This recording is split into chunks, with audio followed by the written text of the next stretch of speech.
Io ho fatto un campus con... Rieccoci, allora, come avevo detto all'inizio di questa puntata, fino al termine delle puntate tutti in campo, quindi praticamente tutto questo mese, la prima di luglio, fino al termine prima delle vacanze estive, ovviamente tratteremo il tema del Comitato Italiano Paraolimpico, quindi avremo ospiti dirigenti, avremo ospiti atleti, avremo ospiti molte persone di questo comitato che ovviamente si sta sempre più migliorando e anche con molti partecipanti. Allora andiamo a vedere lo spot e poi ovviamente parleremo con loro. Lo sport è per tutti, per coloro che hanno passione e determinazione a superare le sfide della vita. Il Comitato Paralimpico Veneto, tramite le società, è impegnato a sostenere le persone con disabilità attraverso lo sport. I nostri atleti praticano diverse discipline, partecipano a competizioni nazionali, internazionali e alle Paralimpiadi. Il CIP Veneto auspica che sempre più persone disabili si avvicinino allo sport, scoprendo la voglia di competere e divertirsi. Ti aspettiamo, contattaci.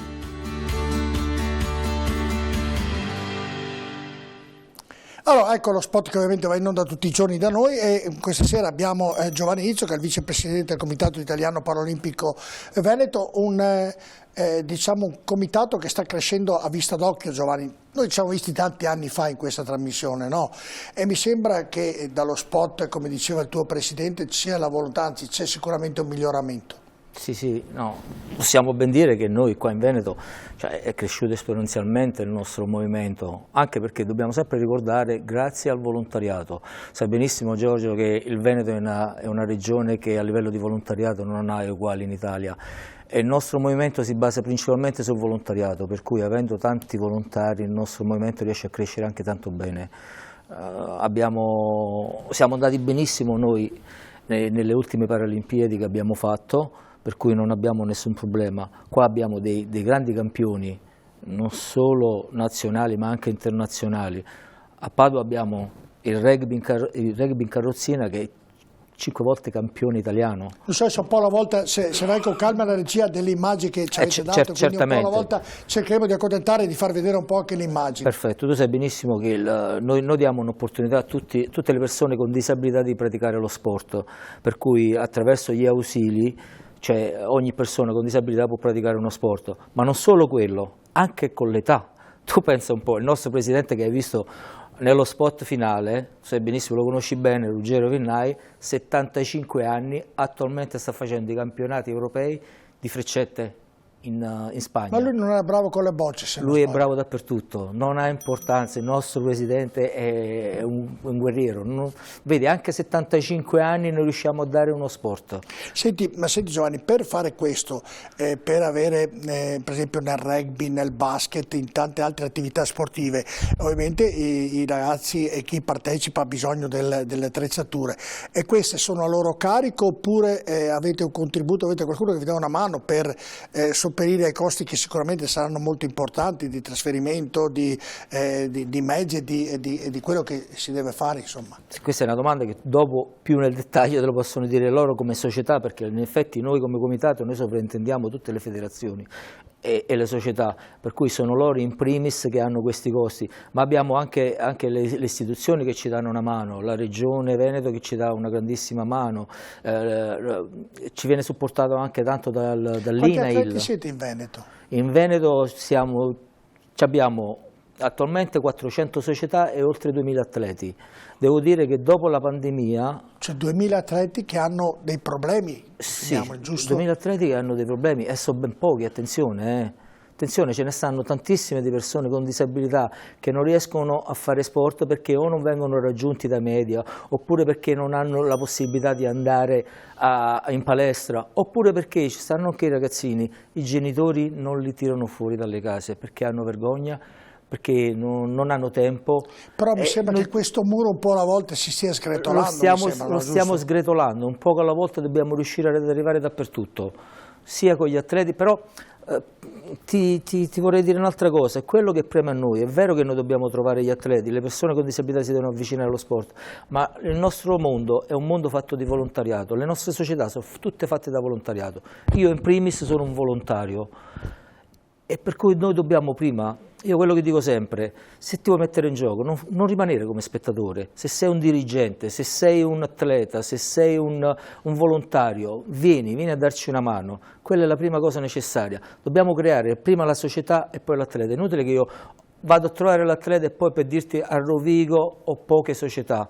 Dobbiamo creare tante società dove tutti i nostri atleti possono andare a praticare tutti gli sport che vogliono, perché noi possiamo dare, abbiamo oltre 40 discipline, possiamo dare lo sport per ogni tipo di disabilità. Però ricordo, Giovanni, tanti anni fa, se venuto a trovarmi, non c'erano 400 società, quindi sono cresciute davvero in maniera esponenziale. Sono cresciuti in maniera esponenziale perché abbiamo dato un forte impulso alle società olimpiche, cioè le società prettamente CONI, gli abbiamo dato la possibilità di aprirsi anche al Paralimpico, per cui una società CONI, dove prima faceva solo prettamente per i normodotati, adesso gli abbiamo dato la possibilità di aprirsi anche al Paralimpico. Detto ciò, scusami un attimo, ritornato al discorso di prima, la società fondata da me nel 2014, la SD Calcio Veneto, è l'affiliata del Calcio Padova. Il Calcio Padova supporta una squadra di calcio per disabili. Per cui la mia società che ho fondato nel 2014 adesso va in giro con le magliette del Calcio Padova. Vincete? Anche, perché sarà anche campione italiano. Sono fatte meglio dell'altra di quella che stavo scherzando ovviamente. Invece vicino a te c'è Nicolò Toscano, che è membro della giunta del Comitato Italiano Paralimpico Veneto, che è plurimedagliato. Questo ha vinto. Mi vuoi raccontare, Nicolò, cosa hai vinto e come nasce la tua storia? Come diventi, come in carrozzina, come è cambiata la vita? Se me la racconti un po', che sicuramente da far capire alla gente. Sì, certo. Ciao Giorgio, tanto grazie per l'invito e grazie per essere qui a parlare insomma, di sport paralimpico e di quanto bene possa fare lo sport paralimpico a una persona con disabilità. Io in primis ho avuto modo di scoprire questa cosa nel 2009, ho fatto un incidente in motorino, tornavo a casa dal lavoro e lo sport paralimpico mi ha sicuramente permesso di... Scusami, ti capita l'incidente e ti accorgi che non sei più come prima praticamente. Sì, non sei più come prima, però nonostante questo puoi avere tante possibilità. No, ma quel passaggio lì, come l'hai vissuto in quel momento lì? Ah beh, sicuramente i primi momenti sono di rabbia perché la domanda ma perché a me cosa ho fatto di Mario nella vita te la fai, cioè te la fai per forza e sei arrabbiato perché è un destino che sicuramente non volevi conoscere, non volevi incontrare, però ti è capitato e nel momento in cui ti capita l'unica cosa che hai da fare è rimboccarti le maniche, cercare di fare il meglio che puoi fare nonostante la tua condizione sia comunque diversa da quella di prima, ma non perché diversa vuol dire che sia più brutta, ecco, anzi alle volte può aprirti dei mondi che non pensavi esistessero e lo sport paralimpico è una di quelle chiavi che ti permette di aprire quelle porte per scoprire questi mondi fantastici. Nella mia vita tra virgolette precedente non avrei mai pensato di non lo so, vincere 5 scudetti col Padova Rugby, comunque far parte della nazionale italiana rugby in carrozzina, cantare l'inno insieme ai miei compagni di squadra della nazionale durante le competizioni europee, rappresentare il nostro paese, insomma sono emozioni che io vivo per aver trasformato una condizione difficile e complicata, quella della disabilità, in un qualcosa di comunque bello e che comunque mi permette di vivere una vita assolutamente normale. La tua disabilità nel percorrere in questi anni, ovviamente le barriere sono migliorate, ovviamente avete meno problemi rispetto a una volta, oppure anche oggi il vivere in una città normale e come dovrebbe essere di civiltà trova degli ostacoli, dal più semplice salire in autobus a quello del marciapiede, a quello che voi conoscete magari profondamente. Ecco, come vivete questo momento e se questo momento che state vivendo migliora di giorno in giorno, cioè la politica, le varie amministrazioni danno una mano nei fatti e non solo nelle parole? Ma noi sicuramente qua a Padova siamo molto fortunati perché comunque abbiamo un'amministrazione vicina, sensibile a quelli che sono i problemi delle persone con disabilità.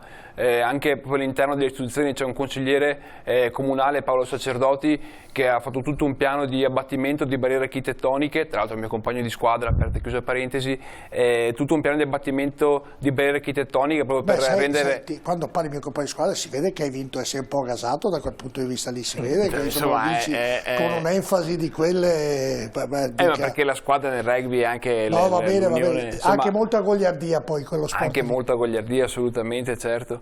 Comunque sì, tanto è stato fatto. Dopo noi andiamo anche nelle scuole a cercare di sensibilizzare i ragazzi su quelli che sono i temi appunto della disabilità e dello sport paralimpico. La cosa che io dico ai ragazzi è quella che dove non arrivano le barriere, l'abbattimento delle barriere architettoniche, per superare le barriere arrivano le persone. L'aiutare un ragazzo su una carrozzina a fare un gradino abbatte quella barriera architettonica che magari non permette a quel ragazzo di entrare in un edificio dove c'è quel gradino, e quindi le persone possono aiutare i ragazzi con disabilità a vivere una vita assolutamente normale. Detto questo, quanto hai vinto? Raccontami un po'.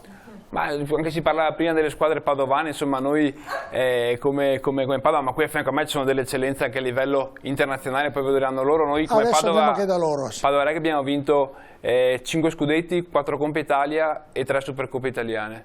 Hai capito?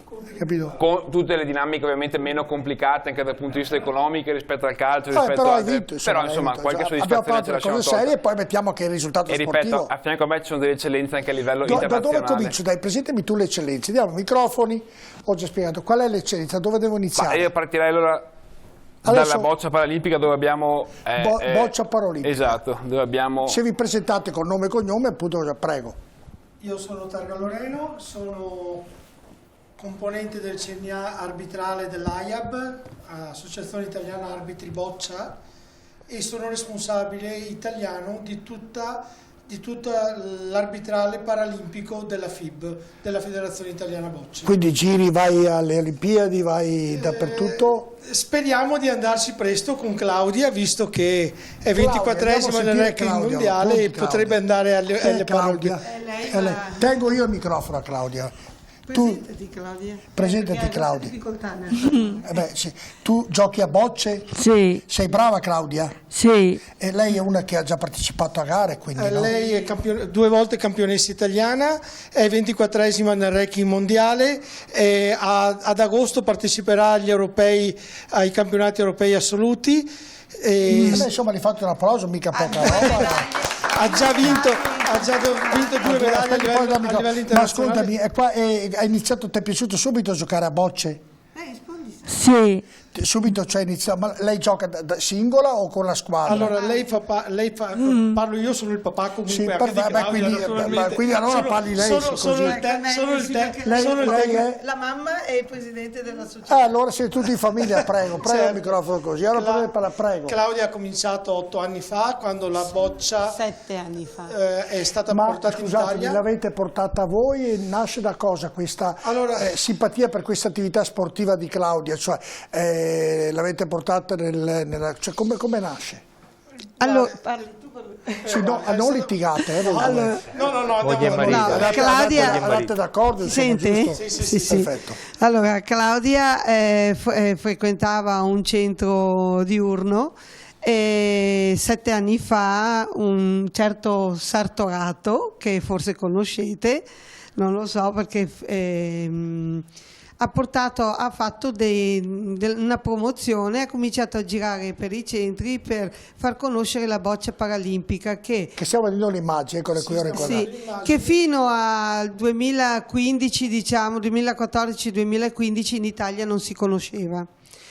E lei sembrava portata a questa disciplina, e che ci hanno messo in contatto con una nuova società che stava nascendo in quel periodo lì, nel 2016, diciamo fine 2015, inizio 2016, a Maserà. E lì abbiamo cominciato a portarla lì, ed erano i primi passi della boccia, perché in Italia la boccia purtroppo è nata nel 2016 con i primi campionati italiani. E quindi voi siete impegnati a portarla nelle varie città dove partecipa questi, essendo adesso in campionessa dovete darvi da fare, quindi vero? Sì, allora nel 2018 la prima era nella FISPES, la Federazione Italiana Sport Paralimpici Sperimentali, ok? Poi nel 2018 la boccia è passata sotto l'egida della FIB, che è la sua sede naturale, Federazione Italiana. Nel parlare seriamente, io cerco di capire.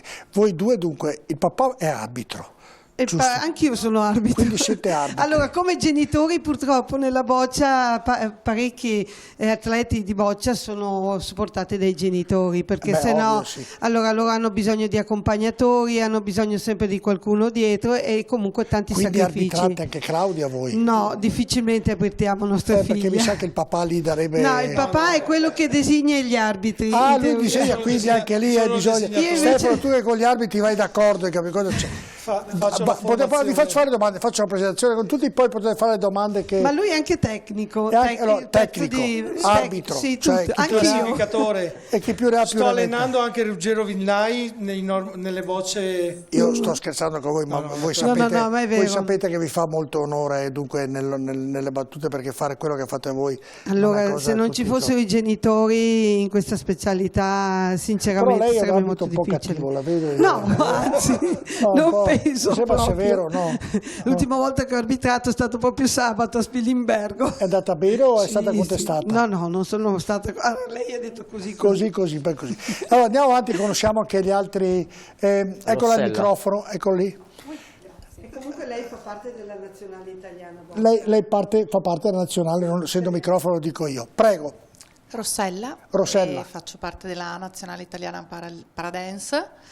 Cioè Paradance vorrebbe dire il ballo in carrozzina. Ballo in carrozzina. Ecco, che tipo di ballo? Non so se abbiamo le immagini, che tipo di ballo? Allora, ci sono differenti, in realtà la danza paralimpica è uno di quegli sport, credo uno dei pochi, che comprende molte disabilità, dalle disabilità uditive. Sì, questo per esempio è un combi dove due carrozzine ballano insieme ed è, a mio avviso, la prima volta che io l'ho visto di persona a Genova, alla mia prima Coppa del Mondo. Ci vuole molto allenamento.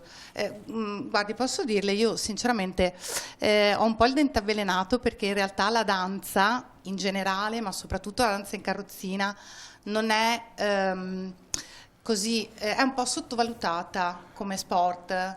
Per molti non è uno sport, posso assicurare che non è così, è assolutamente uno sport. Per fare quello che state vedendo adesso c'è bisogno di uno sforzo fisico, psicologico. La danza è tutto un mondo. Tu hai anche il compagno che... Io ho il mio compagno che danza con me, che non è in carrozzina, è il mio compagno di vita anche, mio marito, che mi sopporta e mi supporta. Ma mi supportano l'altro insieme, è una bella cosa, insomma, perché insomma, mica... E come siete? Giorgio è dietro il marito, eh? Esatto. Dov'è il marito? Eccolo là. Aspetta che presentiamo che il marito, perché è lì nell'angolino. Come si comporta bene o io sono nascosto dietro perché faccio lo chaperon, come dice lei.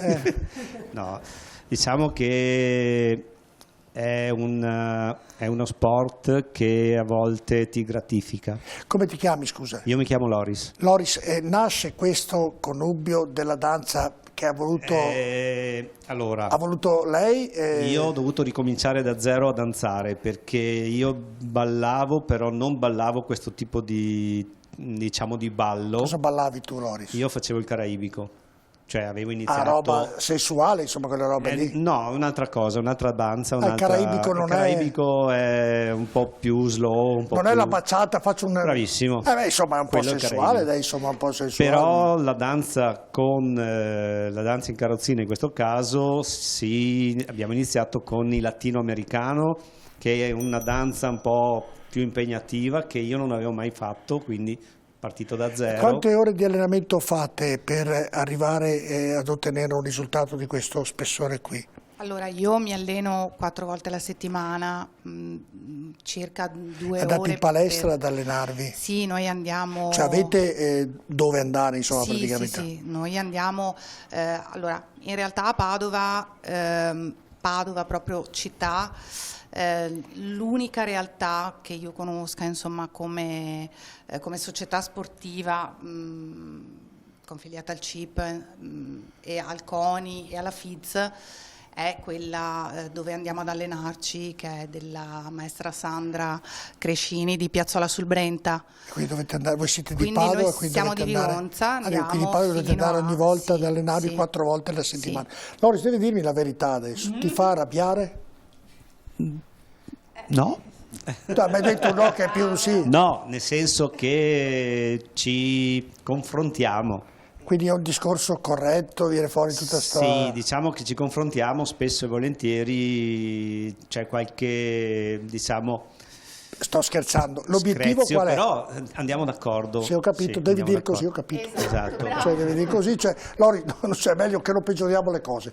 Ci fermiamo qui e va bene così. Ma no? tranquillamente. Ovviamente sto scherzando anche un po'. E l'obiettivo invece qual è l'obiettivo vostro? Allora, il prossimo obiettivo di novembre, fine ottobre, inizio novembre, è quello della Coppa del Mondo di Genova. Che si terrà a Genova, è la nostra seconda Coppa del Mondo, la prima è stata Avete nel 2021. buone possibilità di far bene lì? Sì. Bravo, mi piace questa cosa. Vabbè, andiamo a conoscere anche gli altri, allora calcola che passiamo il microfono. Tuo nome? Valentina Casolì. Tu che attività fai, Valentina? Mi pratico tutti sport, tipo nuoto, ginnastica, di più baschina e anche famiglia, perché sono tifosa. E quello che ti piace di più qual è? Baschina. E cosa sarebbe? Spiega perché non... Come famiglia, però un po' diverso. Però devi spiegarmi che cos'è il famiglia, perché io non è che conosca bene cos'è il famiglia. E come aspetta, sapete cos'è il basket il famiglia, voi giornalisti? Baschin. Sì, è un basket con delle regole leggermente diverse, ma... Integrato. È un basket, bravo Leo. Tu Stefano non lo sapevi nemmeno neanche tu per idea. E quello ti piace più di tutti? Sì, e da quanto pratichi questi sport? 2016. Hai iniziato da molto, quindi sono già 4-7 anni. E partecipi ai campionati, raccontami un po' di te. Sì. Sì, e come va nei campionati? Benissimo. Benissimo. Mi piace tanto. Mi vogliono bene, la squadra è fortissima. E tuo papà? Sì. Ti segue sempre? Anche? E ti fa arrabbiare o ti insegna? Qualche volta. Perché ti fa arrabbiare? Così. Ah, proprio così, tanto... Però vabbè, insomma così. Andiamo a conoscere anche gli altri, così vi prendiamo. Buonasera, sono Giacomo Eberle. No, io volevo un attimo spiegare in velocità che no, volevo dire prima gli atleti, poi vengono da voi, tutti qui sono tutti gli atleti li ho fatti. Finite gli atleti, cioè tutti i dirigenti adesso. Tutti i dirigenti qui, prego. Mamma mia. No, volevo spiegare in velocità un attimo di cosa si tratta il baskin. Appunto il baskin, diciamo, perché noi comunque ci distinguiamo un po' da una disciplina prettamente paraolimpica, nel senso che il gioco del baskin, lo sport del baskin, è il primo sport inclusivo che nasce proprio in Italia, a Cremona più precisamente, e che permette di giocare insieme ragazzi e ragazze normodotate con ragazze diversamente abili. Quindi c'è anche l'abbinamento. Esatto, quindi per quello noi non rientriamo né in una disciplina olimpica né in una disciplina unicamente paraolimpica, tanto che appunto è dovuta nascere una federazione ad hoc per riconoscere questa appunto attività. Uno sport proprio inclusivo, lo chiamano. Okay. Infatti voglio precisare, mi piacerebbe partire proprio da quello che non è il baskin, nel senso che il baskin non è il basket in sedia a rotelle, non è il basket per persone ipovedenti o persone sorde, appunto è una disciplina che permette a tutti quanti di giocare insieme in armonia, di creare questa armonia tra persone completamente diverse, perché non c'è un limite di età, non c'è un limite di sesso, non c'è un limite di appunto di essere diversamente abile o normodotato, e appunto tramite l'aggiunta, perché ovviamente si parte dalle regole della pallacanestro, con l'aggiunta di qualche regola in più, in particolare quella della creazione di 5 ruoli diversi, in cui appunto si viene categorizzati, tra virgolette, in base alle proprie potenzialità, quindi non in base al ho capito bene il significato, si è capito benissimo. No, ma perché la differenza è sottile ma è estremamente importante, certo, nel senso che non si riguarda, non si sta attenti alla gravità della disabilità di una persona, ma alle potenzialità che può portare all'interno di un campo. E anche per far sì che queste due figure, definiamole così, possano coesistere e fare un percorso che le unisce. Capito benissimo, è molto significativo. Se vi presentate anche con il nome, prego, così se siamo rapidi tutti perché sono quasi così è volata già mezz'ora così parlare con voi. Sono Alberto Marcolongo, sono del Concordia Basket sezione Baskin di Schio E siamo qui proprio per dire che il baskin è cresciuto, è uno sport relativamente nuovo, ha un poco più di 20 anni, nato a Cremona e ha avuto, grazie proprio alla sua forza innovativa, un'espansione notevole in tutta Italia, in Veneto in particolare, dove abbiamo più di 40 società in pochi anni. Mica pochi. A Schio, per dire, abbiamo 2 squadre, qui a Padova addirittura mi sembra siano già 4 squadre, comunque questo per capire con quanta facilità si diffonde, ma soprattutto si sta diffondendo anche in Europa e noi a Schio quest'anno, la prossima settimana, organizziamo la seconda Coppa Europa dove verranno squadre da Francia, Spagna, da tutta l'Europa, Serbia, se avete le immagini ce le Grecia. mandate, noi le riproporremo in televisione. Sì, poi c'era anche il filmato che presentava questa Coppa Europa che ci sarà appunto 16, 17, 18, io invito tutti gli spettatori a prendersi nota. A Schio? Per venire a Schio venerdì, sabato e domenica prossima di Schio, giusto? al Pala Romere, dove gioca il Famila Basket. Perfetto, abbiamo già capito. Ecco. Andiamo a conoscere anche quelli, i ragazzi, che vi faccio un sorriso, no? Sì. Lei cosa fa, lei? Io sono un tecnico. Vicino al microfono. Io sono un tecnico, sono laureata in scienze motorie, ho anche una specializzazione nell'attività motoria preventiva adattata. E la mia associazione è Petti Rosso, noi siamo un'associazione che ha sede a Rovigo, facciamo attività federale, abbiamo molti sport, sto parlando... Posso definirla sbagliata, di riabilitazione corretta come definizione anche? E facciamo noi rieducazione. Rieducazione? Sì, è un'altra cosa, stiamo parlando altrimenti di fisioterapia che è tutto un altro campo. Certo. E noi appunto siamo un'associazione federale affiliata a FISDIR, abbiamo tanti sport da proporre, il nuoto in primis, nuoto sincronizzato che facciamo a Rovigo, facciamo a Ferrara, facciamo a Padova, ad Occhiobello, poi facciamo anche atletica. Sempre a diverse Rovigo. Discipline sportive. Sì, molte discipline. Noi abbiamo ragazzi con diverse disabilità intellettive e sono ragazzi che partecipano anche a campionati importanti. Abbiamo appena fatto il campionato italiano di nuoto a Fermo, abbiamo portato a casa delle medaglie d'oro, d'argento, bronzi, quindi insomma abbiamo ottenuto degli ottimi risultati. E questo è quello che facciamo, noi facciamo anche laboratori occupazionali, cosa vuol dire? Che noi cerchiamo di dare un'opportunità lavorativa ai nostri ragazzi, cioè loro sono sì atleti in primis, ma anche... però sì, noi li aiutiamo anche in tutti gli ambiti del quotidiano, della vita, certo. Insomma. Abbiamo la signora in fondo, così presentiamo... Buonasera a tutti, io sono Carnevale Nicoletta. Anch'io insieme a Greta sono il direttivo dell'associazione Petti Rosso, ma sono tornata ieri sera dai campionati del mondo dei Global Game di nuoto, sono un tecnico della nazionale italiana e mi piacerebbe dare allo sport paralimpico un taglio invece diverso da quello che è il volontariato. Sì, viviamo di volontariato, però questi sono atleti a tutti gli effetti, sono atleti che si allenano 6, 9, 10 volte a settimana, 2, 4 ore, che abbiamo ottenuto a livello mondiale, quindi siamo terzi al mondo, seguiti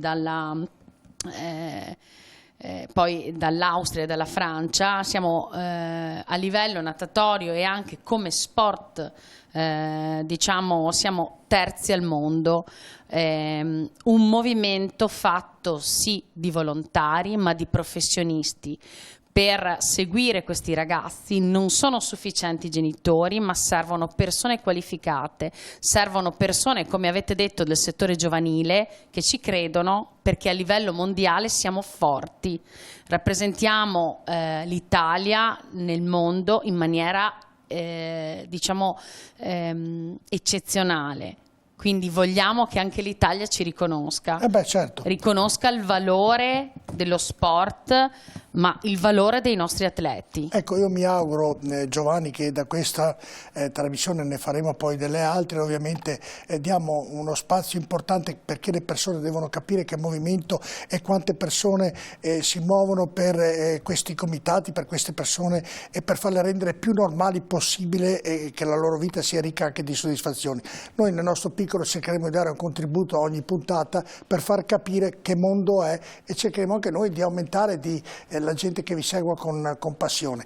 Voglio chiudere, se avete delle domande rapide perché ho poco minuto. Volevo fare proprio una domanda specifica, ma la signora mi ha diciamo, ti ha dato la spiegazione. Cioè quanti allenamenti, quante ore servono? Fanno 9 ore, 8 ore, 7 ecco, ore. è la mia risposta. Ecco, e volevo chiedere nello specifico per le bocce quanto tempo alla settimana bisogna dedicare microfono, eccolo lì, per diventare campionessa italiana.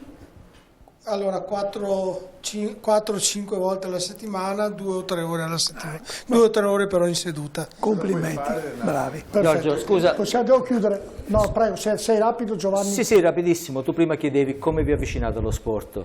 Oltre che le famiglie avvicinano allo sport i propri atleti, i propri figli, noi facciamo campus, facciamo open day, andiamo direttamente nelle unità spinali di 4 ospedali del Veneto, Motta di Livenza, il San Camillo, San Bortolo e il Negrarro, dove andiamo a portare le testimonianze dei nostri atleti. Dove sono ospedali di riabilitazione? Ospedali riabilitativi. Già là dentro noi portiamo i nostri atleti perché come diceva uno, quando mi è successo l'incidente non ho visto quello che ho perso, ma ho cercato di vedere quello che mi era rimasto. Perfetto, va bene. Chiudo. A me, Loris, se ha dei problemi, casomai ci chiami, va bene, se la fa arrabbiare nelle prossime gare, cioè sei tranquillo, casomai noi veniamo sicuramente. No, sto scherzando, prego il microfono lì. Ho detto sempre così cattiva. No, ho dato alla Loris, ho dato un input, ho detto se magari. Hai capito? Non hai capito il problema qual è? Sto scherzando così. Grazie Leandro Mazzotti, grazie. Volevo chiedere una cosa, te cosa fai adesso, Angelo? Sei fermo sotto l'aspetto calcistico, sei rientrato, alleni, fai qualcosa oppure sei sempre osservatore solo? No, non sono osservatore, sono responsabile delle società gemellate affiliate del Calcio Padova a tuttora, quindi... Alleni? Non alleno. Cioè cosa faresti? Non ho capito. Non ho capito, un responsabile delle società gemellate affiliate. Organizzazione, chiamiamola da questo punto di vista, no? Organizzazione, ma anche, diciamo, tra virgolette, uno scouting, perché poi è Lorenzo che poi è sul campo, cura l'aspetto organizzativo. Lorenzo, oddio. Lorenzo via. Mi sfugge ecco il cognome. E quindi sì, si fa scouting sul territorio, certo, per andare a prendere i ragazzini, quindi a chilometro zero. Ecco. Grazie a Stefano Heider. Lorenzo Bedin, perdono. Lorenzo Bedin, grazie ad Angelo Montrone, a Stefano Heider, a Renato Favaro, grazie a Giovanni. Noi ci vedremo la settimana prossima con il vostro presidente, credo che è in vacanza, dovrebbe... Sta facendo i campionati europei di freccette. Ah, sta facendo i campionati. Impegnato, domani c'è la non è in vacanza. Non è in vacanza. Quindi quando ritorno non posso dire che è in vacanza, dico che sta facendo i campionati europei. Esatto. Non vorrei mai far brutta figura. Ringrazio Giovanni Izzo e anche Nicolò Toscano, ringrazio ovviamente tutti coloro che hanno partecipato a questa trasmissione, in bocca al lupo, e noi cercheremo di dare molto più spazio possibile alle vostre attività, alle vostre discipline sportive. Grazie davvero e vi facciamo l'applauso. E noi ci vediamo lunedì prossimo, buona serata.